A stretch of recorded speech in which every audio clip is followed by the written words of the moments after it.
activité, eh bien, elle peut être variée. Donc, ça peut être effectivement du théâtre, ça peut être des doublages de films, ça peut être du cinéma, donc de la télévision. Euh, bon, dans les doublages, il peut y avoir des dessins animés, il peut y avoir des fictions, il peut y avoir des documentaires fictions, il peut y avoir des voice-overs, donc des voix françaises où vous entendez quand même en fond l'original. Il peut y avoir de la post-synchronisation, où ça c'est un film dans la langue française, mais où on refait certaines scènes. Il peut y avoir des activités radiophoniques, donc des dramatiques, des pièces de théâtre qui vont être jouées à la radio, pour la radio. Donc c'est assez varié comme activité.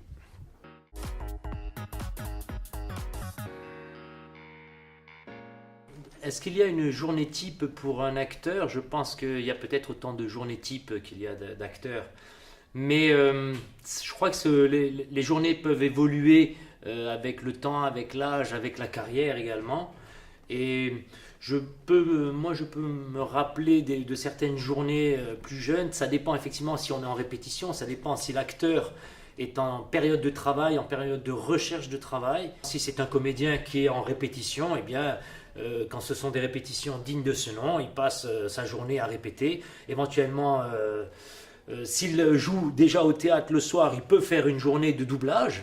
Il peut être dans un studio à doubler un film, une série, un dessin animé, un documentaire fiction, et aller le soir jouer au théâtre. Et quand il est en tournage, bon ben, tout dépend s'il doit tourner à l'étranger, à l'extérieur, pas trop loin de Paris, s'il se produit à Paris.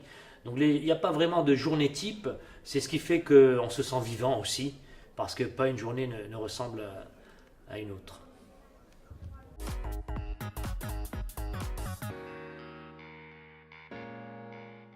Je pense qu'il est bienvenu d'être passionné, d'être enthousiaste, d'être généreux, d'être très professionnel, très concentré, très à l'écoute, très impliqué, très imprégné aussi d'un sens citoyen de ce que la culture transmet, pas seulement dans un côté narcissique, même si des gens si vous êtes au théâtre pendant 2 heures peut-être environ vont être là, vous écouter, vous et vos camarades, même s'il y a un côté évidemment qui pourrait paraître narcissique, je pense que le progrès d'un artiste, il est dans l'oubli de lui-même, davantage.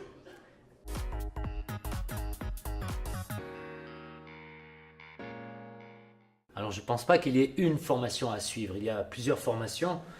Après évidemment il y a des formations d'État, des écoles nationales qui se préparent aussi. Il y a le Conservatoire national à Paris d'art dramatique, il y a l'école nationale de Strasbourg, il y a l'école de Saint-Étienne qui est aussi une école nationale. Il y a l'ancienne rue Blanche qui a été délocalisée à Lyon, qui s'appelle l'ENSAT, qui forme autant des artistes dramatiques que des techniciens du spectacle. Donc évidemment, on peut imaginer qu'il soit préférable d'avoir une formation d'État, déjà pour un statut d'étudiant, pour des aides à ce niveau-là, où je dirais que c'est pris en charge. Il y a au niveau du cinéma, bon après là c'est pas tellement pour les acteurs mais plutôt pour les réalisateurs, la partie technique, les écoles de Louis Lumière qui sont réputées, ou la FEMIS.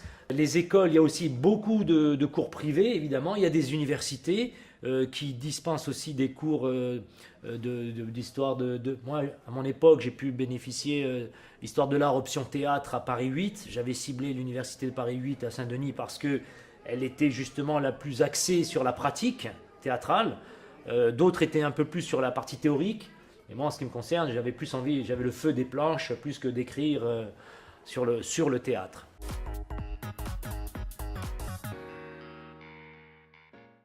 Ouais, en ce qui me concerne au niveau du parcours, alors c'est un parcours je dirais d'abord, on va dire que j'ai d'abord fait des études de sciences.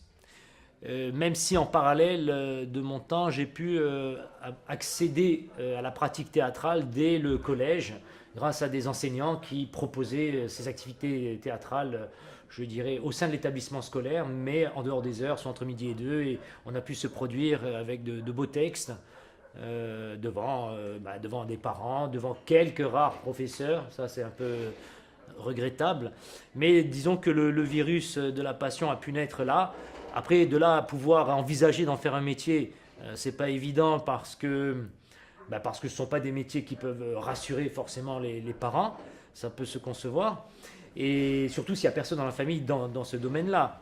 Donc il a fallu moi un petit peu flirter avec la mort à l'occasion d'un accident de voiture, me dire que la vie tenait peut-être qu'à un fil, et j'ai laissé de côté les études de sciences pour aller vers ma passion, donc à savoir le théâtre.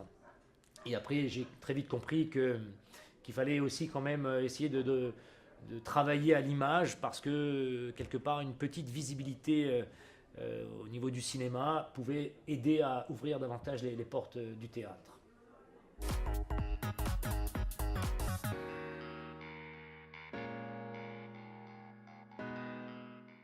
Alors les périodes de chômage évidemment concernent les artistes, c'est bien pour ça qu'il y a un statut particulier qui s'appelle intermittent du spectacle. Et d'ailleurs les enseignants des écoles nationales le précisent dès le départ aux jeunes candidats, comme quoi ce sont des métiers où ils seront parfois plus souvent au chômage qu'à travailler. Mais ça ne veut pas dire que ne pas travailler comme si on était à l'usine, c'est être inactif. Quelque part, l'artiste, il se doit tout le temps de travailler d'une manière ou d'une autre, et de se maintenir. C'est plus un parcours du combattant. Alors évidemment qu'il y a des gens qui sont overbooked, comme on dirait en anglais, overbookés, et que pour les joindre, il faut prendre rendez-vous dans 5 ans à 9 h du matin. Mais ce n'est quand même pas la majorité. Et beaucoup d'artistes, parfois arrivent à enchaîner. Il y a des réseaux comme ça au niveau du théâtre où ils peuvent enchaîner, mais on n'est pas trop à une époque où c'est la culture qui est soutenue. Donc voilà, donc il y a quand même un fossé aussi, que ce soit dans les acteurs qui reviennent souvent à l'écran, alors qu'il y en a énormément qui sont très talentueux, qu'on ne connaît pas forcément. Voilà. Donc c'est aussi un peu le miroir de la société, une minorité qui va absorber le budget d'une production, et une majorité qui parfois peut être talentueuse et peu connue du public.